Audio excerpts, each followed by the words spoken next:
नमस्कार, मैं हूं पीहू और आप देख रहे हैं लोकमत राजस्थान।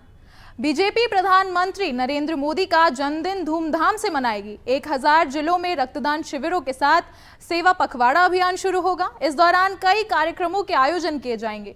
मोदी 17 सितंबर को 75 वर्ष के हो जाएंगे और इस अवसर पर भारतीय जनता पार्टी ने 2 अक्टूबर तक देशव्यापी सेवा पखवाड़ा अभियान की घोषणा की है। अभियान की शुरुआत 17 सितंबर को 1000 जिलों में रक्तदान शिविरों के साथ होगी। 2 अक्टूबर तक प्रत्येक मंडल में रक्तदान, स्वच्छता अभियान, स्वास्थ्य जांच शिविर, पर्यावरण संरक्षण, दिव्यांगजनों को सहायता और मोदी विकास मैराथन जैसे कार्यक्रम होंगे। स्कूलों, अस्पतालों, रेलवे स्टेशनों, मंदिरों, विरासत स्थलों पर स्वच्छता अभियान चलाया जाएगा और भाजपा युवा मोर्चा 75 शहरों में नमो युवा दौड़ का आयोजन करेगा और संस्कृति मंत्रालय विकसित भारत 2047 थीम पर छात्रों के लिए चित्रकला प्रतियोगिता आयोजित करेगा। दिल्ली में केंद्रीय मंत्री अमित शाह 17 सितंबर को त्यागराज स्टेडियम से 15 परियोजनाओं का उद्घाटन करेंगे। नशीले पदार्थों के खिलाफ जीरो टॉलरेंस नीति को मजबूती देने के लिए गृह मंत्रालय ने एक साथ कई कदम उठाए हैं। केंद्र सरकार ने नशीले पदार्थों की तस्करी में लिप्त 16,000 विदेश नागरिकों को रिपोर्ट करने की तैयारी शुरू कर दी है। ANTF प्रमुखों के सम्मेलन के उद्घाटन पर गृह मंत्री अमित शाह की मौजूदगी में देश भर में 4000 किलो से अधिक नशीले पदार्थों को नष्ट किया गया।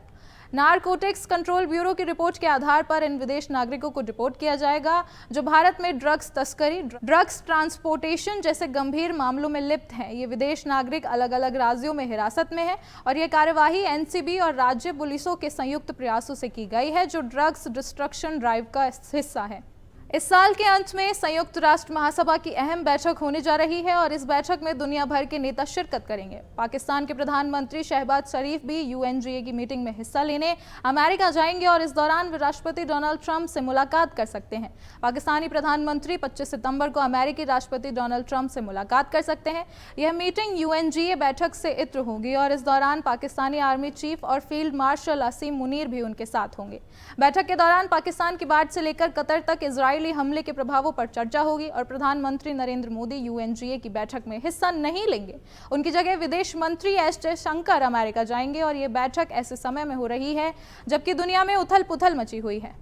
उत्तर भारत में भारी बारिश ने एक बार फिर तबाही मचा दी है। उत्तराखंड के देहरादून में प्रसिद्ध पर्यटन स्थल सहस्त्रधारा पर बादल फटने से बाढ़ आ गई जिससे दुकानें बह गईं और कई लोग लापता हो गए हैं। वहीं हिमाचल प्रदेश के धर्मपुर, मंडी और शिमला जैसे इलाकों में भारी वर्षा से बस स्टैंड डूब गए हैं, वाहन बह गए हैं और सड़कें बंद हो गई हैं। हालांकि मानसून की विदाई शुरू हो चुकी है लेकिन ये घटनाएं दिखाती हैं कि मौसम अब भी खतरनाक है। देहरादून का सहस्त्रधारा एक लोकप्रिय पर्यटन स्थल है जहाँ लोग गर्म पानी के झरनों और प्राकृतिक सौंदर्य का आनंद लेने आते हैं। राजस्थान में बारिश का दौर थमने के बाद तापमान में उतार चढ़ाव हो रहा है। सोमवार को राज्य के कई शहरों में दिन और रात के तापमान में उतार चढ़ाव देखने को मिला है। सबसे ज्यादा तापमान श्रीगंगानगर जबकि सबसे कम तापमान सिरोही जिले में दर्ज हुआ है। मौसम विभाग के अनुसार राज्य में एक बार फिर बारिश का दौर शुरू होगा और इस दौरान राज्य के कई इलाकों में अच्छी बरसात होगी।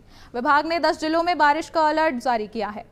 कुंदरखी मुरादाबाद आगरा नेशनल हाईवे पर टेम्पो के आगे जानवर आने से हादसा हो गया और इस हादसे में कमाल हैदर की मौके पर ही मौत हो गई।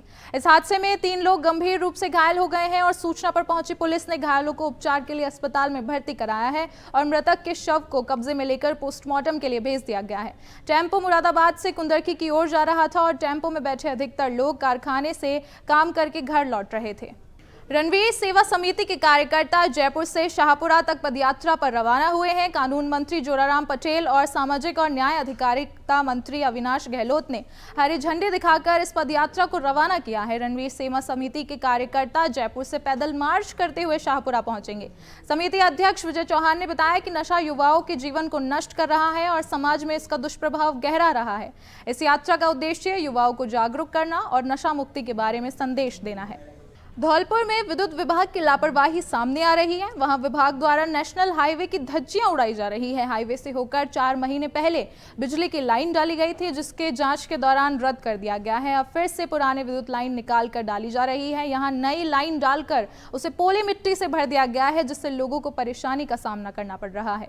बयाना क्षेत्र के रुद्रवल थाना क्षेत्र में प्रेमी युगल के फरार होने के मामले ने तुल पकड़ लिया है। इस मामले में 11 सितंबर को बीजेपी के पूर्व विधायक बच्चू बस्सी बाल के घर पर भीड़ द्वारा हमला कर दिया गया था और इसके बाद पुलिस कार्यवाही के दौरान ग्रामीणों ने महिलाओं से मारपीट और घरों में तोड़फोड़ के आरोप लगाए हैं।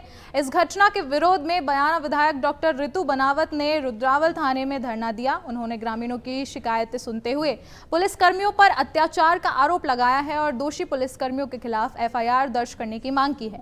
इससे पहले रूपवास के थाना खेडली गांव में राजपूत समाज की पंचायत बुलाई गई थी, जिसमें विधायक भी शामिल हुए थे। पंचायत में पुलिस कार्यवाही की निष्पक्ष जांच और पीड़ितों को न्याय दिलाने की मांग की गई। फिलहाल क्षेत्र में तनाव की स्थिति बनी हुई है और पुलिस प्रशासन हालात पर नजर बनाए हुए है। बसई जो गांव में घटना हुई कल, पुलिस के जो अधिकारी हैं, पुलिस वाले हैं, उनके द्वारा और कुछ प्राइवेट लिमिटेड फर्म के लोग भी समझ लीजिए, वो भी थे 4-5 लोग गांव के, जिन्होंने महिलाओं से इतनी बदतमीजी करी। मतलब घर में कोई आदमी मौजूद नहीं था, विदाउट महिला कांस्टेबल के वो घर में गए और उन्होंने महिलाओं के साथ बदतमीजी करी, यहाँ तक कि उनके ब्लाउज में तक हाथ डाल दिया, उनकी साड़ियाँ खींच ली और जितना भी कैश या ज्वेलरी उनके पास थी वो भी लेके आ गए। और इस तरह की बदतमीजी यहाँ पर की गई, जिसको बिल्कुल भी बर्दाश्त नहीं किया जाएगा। ये बहुत गलत है, बहुत निंदनीय है और मेरे को समझ नहीं आ रहा पुलिस क्या प्राइवेट लिमिटेड फर्म के लिए काम कर रही है। भाई आप किसी भी पूर्व विधायक की परिजनों के साथ जो घटना घटी उसकी तफ्तीश करते, उन लोगों को गिरफ्तार करते, लेकिन महिलाओं के साथ ये दुराचार करने की हिम्मत आपकी कैसे हुई? आपको ये अधिकार किसने दिया कि आप महिलाओं के साथ ऐसी हरकत करें? और मैं इसी का जवाब लेने यहाँ पर थाने पर आई हूँ कि ये कौन सा तरीका है भाई, ये कौन सा तरीका है? भारत में महिला आधी आबादी है, उनके साथ आप ऐसा बिल्कुल नहीं कर सकते और मैं बिल्कुल बर्दाश्त नहीं करूंगी कि किसी भी मेरे क्षेत्र की किसी महिला के साथ ऐसी घटना हो। महिलाएं रो रो के कह रही है कि भाई आप फोन छीना गया, फोन अगर ब्लाउज में है तो ब्लाउज में से निकाल रहे हैं। ये कौन सा तरीका है? ब्लाउज में हाथ लगाना बहुत बड़ा जुर्म है ये, चाहे वो आम नागरिक हो या पुलिस वाला हो। भरतपुर में GST सुधारों पर प्रेस वार्ता का आयोजन किया गया। इसमें जिला अध्यक्ष राजवीर सिंह राजावत ने प्रत्येक बिंदु पर तुलनात्मक जानकारी देते हुए कहा कि अब पूरी व्यवस्था आसान और पारदर्शी हो गई है। उन्होंने बताया कि GST सुधारों से आम आदमी को राहत मिली है। राजावत ने बताया कि सरकार में पहले कर प्रणाली जटिल थी, अब मोदी सरकार ने इसे सरल और पारदर्शी बनाया है। इस मौके पर गिरिराज सिंह मलिंगा और शिवचरण कुशवाहा ने GST कम होने के फायदे बताए हैं। फिलहाल के लिए इतना ही। आपसे जल्द मुलाकात होगी ऐसी तमाम खबरों के साथ। तब तक के लिए देखते रहें लोकमत राजस्थान।